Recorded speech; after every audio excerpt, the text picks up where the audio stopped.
ಎಲ್ಲರಿಗೂ ನಮಸ್ಕಾರ. ನಾನು ಶಂಕರ್ ಭಟ್. ನನ್ನ ಹೊಸ ಯೂಟ್ಯೂಬ್ ಚಾನಲ್ ಹೋರಾಟದ ಅಮೃತ. ಕರ್ನಾಟಕ ಸರ್ಕಾರದಲ್ಲಿ ಈ ಹೊಸ ವರ್ಷಕ್ಕೆ ಸಂಪುಟ ಪುನರ್ರಚನೆ ಆಗಲಿದೆಯೇ ಎಂಬ ಕುರಿತು ಮತ್ತೆ ಚರ್ಚೆ ಶುರುವಾಗಿದೆ. ಕೆಪಿಸಿಸಿ ಅಧ್ಯಕ್ಷ ಡಿಕೆ ಶಿವಕುಮಾರ್ ಮುಖ್ಯಮಂತ್ರಿಯಾಗಲಿದ್ದಾರೆ ಎಂಬ ಸುದ್ದಿಗಳು ಹರಿದಾಡಿತ್ತು. ಹಾಗೆ ಹೊಸ ಶಾಸಕರು ಸಚಿವರಾಗಿ ಅಧಿಕಾರ ಸ್ವೀಕರಿಸಿಕೊಳ್ಳುವ ಬಗ್ಗೆಯೂ ವದಂತಿಗಳು ಹರಿದಾಡಿದ್ದವು.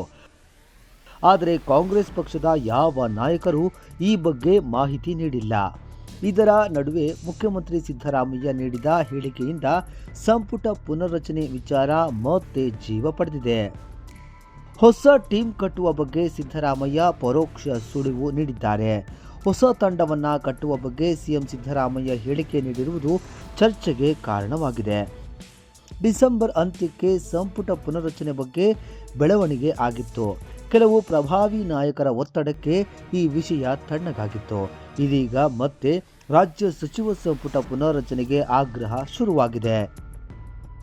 ಬಜೆಟ್ ಅಧಿವೇಶನ ವೇಳೆಗೆ ಕೆಲವು ಬದಲಾವಣೆಯಾಗುವ ಸಾಧ್ಯತೆ ಇದೆ.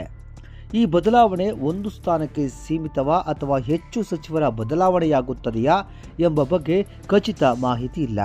ಕೆಪಿಸಿಸಿ ಅಧ್ಯಕ್ಷ ಸ್ಥಾನದ ಮೇಲೂ ನಾಯಕರು ಕಣ್ಣು ಇಟ್ಟಿದ್ದಾರೆ. ಕೆಪಿಸಿಸಿ ಅಧ್ಯಕ್ಷ ಸ್ಥಾನ ಬದಲಾವಣೆಗೆ ಹಲವು ನಾಯಕರು ಲಾಬಿ ಮಾಡುತ್ತಿದ್ದಾರೆ. ಸಚಿವ ಸ್ಥಾನದ ಜೊತೆ ಕೆಪಿಸಿಸಿ ಅಧ್ಯಕ್ಷ ಸ್ಥಾನ ನಿಭಾಯಿಸುವ ಬೇಡಿಕೆ ಕೇಳಿಬಂದಿದೆ. ಈ ಬಗ್ಗೆ ಕಾಂಗ್ರೆಸ್ ಹೈಕಮಾಂಡ್ ನಿರ್ಧಾರದ ಮೇಲೆ ಎಲ್ಲರ ಗಮನ ನೆಟ್ಟಿದೆ. ಈ ಹಿಂದೆ ಮುಖ್ಯಮಂತ್ರಿ ಸ್ಥಾನಕ್ಕಾಗಿ ಸಿದ್ದರಾಮಯ್ಯ ಮತ್ತು ಡಿಕೆ ಶಿವಕುಮಾರ್ ನಡುವೆ ಭಾರೀ ಪೈಪೋಟಿ ಏರ್ಪಟ್ಟಿತ್ತು.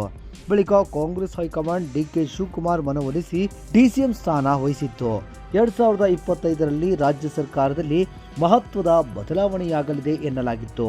ಇತ್ತೀಚೆಗೆ ಹೇಳಿಕೆ ನೀಡಿದ್ದ ಡಿಸಿಎಂ ಡಿಕೆ ಶಿವಕುಮಾರ್ ಕರ್ನಾಟಕದಲ್ಲಿ ಸದ್ಯಕ್ಕೆ ಮುಖ್ಯಮಂತ್ರಿ ಕುರ್ಚಿ ಖಾಲಿ ಇಲ್ಲ. ಅಧಿಕಾರ ಹಂಚಿಕೆ ವಿಷಯದಲ್ಲಿ ನಮ್ಮ ನಡುವೆ ಒಪ್ಪಂದವಾಗಿರುವುದು ನಿಜ. ಸಮಯ ಬಂದಾಗ ಈ ಬಗ್ಗೆ ಬಹಿರಂಗಪಡಿಸ್ತೀವಿ ಅಂತ ಹೇಳಿದ್ದರು. ಸಿಎಂ ಸಿದ್ದರಾಮಯ್ಯ ಕೂಡ ಹೊಸ ವರ್ಷದಲ್ಲಿ ಸಂಪುಟ ಪುನರ್ರಚನೆ ಬಗ್ಗೆ ಕಾಂಗ್ರೆಸ್ ಹೈಕಮಾಂಡ್ ನಿರ್ಧರಿಸಲಿದೆ ಎಂದು ಹೇಳಿದ್ದರು.